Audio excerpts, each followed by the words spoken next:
சிங்கம் போல் அமர்ந்திருக்கும் நடுவருக்கு மறு வணக்கம். வெற்றி பெற்றுவிட்டதாக வீரநடையில் அமர்ந்திருக்கும் என் அணியினருக்கும், ஏண்டா திருமணம் பண்ணணுமா என்று ஏக்கத்தோடு அமர்ந்திருக்கும் எதிரினருக்கும் எனது வணக்கத்தை கூறி, நடுவர்களே எல்லாரும் பேசிட்டு இருக்காங்க, தலைப்பை விட்டுட்டு பேசிட்டு இருக்காங்களே, தலைப்பு என்ன சொல்லியிருக்கீங்க? மகிழ்வான வாழ்க்கை திருமணத்துக்கு முன்பா பின்பான்னு கேட்குறீங்க. என்னைக்கு நடுவர்களுடைய வாழ்க்கை திருமணத்துக்கு பின்பு நல்லா இருக்கு? நீங்க சொல்லுங்க, உங்களுடைய வாழ்க்கையில மகிழ்வான நாட்கள் எப்ப சொல்லுவீங்க? திரும்ப முடிஞ்சிருச்சு. நல்ல திரும்ப நன்றி. இது ரிகர்சல் தான், மெயின் படம் இல்லைங்கிறது. சிறப்பு. ஏன்னா நீங்க பேச்சுலர் லைஃப் தான் சிறந்த லைஃப்னு சொல்லுவீங்க. ஏன்னா கூட்டுக்காரமா அந்த அடி அடிக்கிறீங்க வீட்டுல, கொண்டபடியில பெரியப்பா கிளம்பி வரது கூட பாத்தீங்கன்னா நம்ம ஒவ்வொரு வழியில வரும். இதே நீங்க என்ன மாதிரி பேச்சுலர் எங்க செய்யுங்க, என்ன சட்டை வேணாலும் போடலாம், என்ன வேஷ்டி வேணாலும் கட்டலாம்.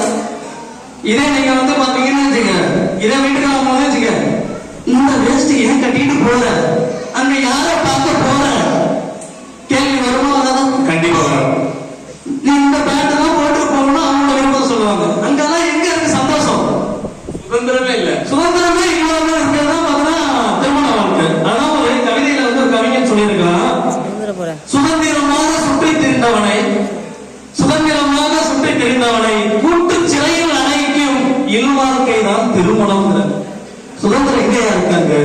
சுதந்திரமாக சுற்றி திரிந்தவனை கூட்டு சிறையில் அடைக்கும் இல்வாழ்க்கை தான் திருமணங்கிறாங்க. அந்த இல்வாழ்க்கைங்கிறது எப்பொழுதுமே பாத்தீங்கன்னா உங்களுடைய சுதந்திரத்தை பறிக்கக்கூடிய இடமாக தான் இருக்கிறது. கண்ணதாசன் ஒன்று சொல்லியிருக்காரு, ஒவ்வொரு மனிதனும் விரும்பி ஏற்கும் சிறை. அந்த சிறை என்பது எப்போ நம்ம கட்டுறோமா, காப்புக்கும் ஆப்புக்கும் உள்ள வித்தியாசம் அங்க இருக்கு. அந்த சிறை நம்ம கையில கட்டினா அது காப்பு, நம்ம பக்கத்துல போய் ஏதாவது பொண்ணு கட்டணும்னு வச்சுக்க, நமக்கே வச்சுக்கிட்டா ஆப்பு வருது. அதுதான் பாத்தீங்கன்னா இங்க திருமணமா இருக்கு. அதுக்கு முன்னாடி பாத்தீங்கன்னா உங்களுக்கு அனுபவமா இருக்கும்.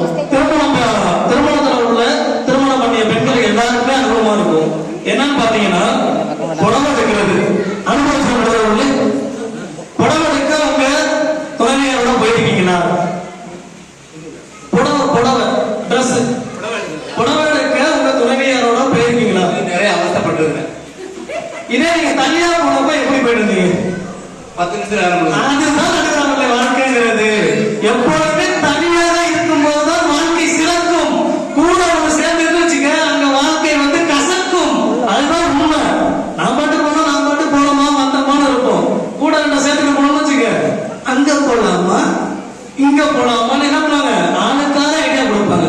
அதனால எப்பொழுதுமே ஒரு திருமண வாழ்க்கைங்கிறது பாத்தீங்கன்னா மகிழ்வா இருக்கணும்னா சுதந்திரம் இருக்கணும். அது பாத்தீங்கன்னா திருமணத்துக்கு முன்புதாங்கிறாங்க.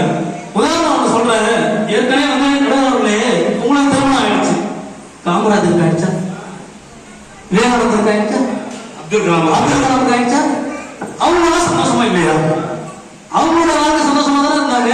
அப்புறம் ஏங்க திருமணத்துக்கு முன்னாடி உள்ள வாழ்க்கை தாங்க சந்தோஷம், திருமணத்துக்கு பின்னாடி உள்ள வாழ்க்கை எப்பொழுதுமே பாத்தீங்கன்னா துன்பம் தான்.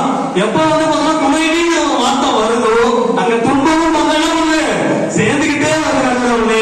துணை என்றாலே அது துன்பத்தின் மறு வார்த்தை தான். அதை மட்டும் பாத்தீங்கன்னா நம்முடைய அருள்மொழி அக்கா அருமையா சொன்னாங்க. நிறைய தமிழாசிரியர் இலக்கியத்துல இருந்து கொஞ்சம் போயிட்டு வந்தாங்க, கோவலன் கண்ணகி நிறைய போயிட்டு வந்தாங்க. எனக்கு ஒரு கேள்வி, தமிழாசிரியர் இல்லையா, தமிழை தொடரலாம் என்ன வருது? எனக்கு ஒரு கேள்வி, கோவலனுக்கு கல்யாணம் ஆகணும்னா சிலப்பதிகாரம் இருந்திருக்குமா இருக்காது? இவ்வளவு பிரச்சனை வந்திருக்குமா? மதுரை இருந்திருக்குமா? மதுரை இருந்திருக்காது.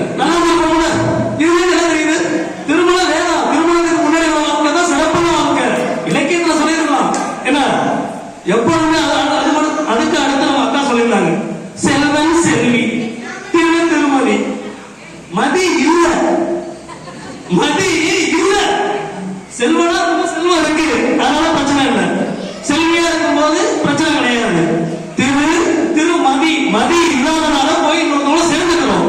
அதனாலதான் அது பேர் என்ன சொன்னாங்க, திருமதின்னு சொல்றாங்க.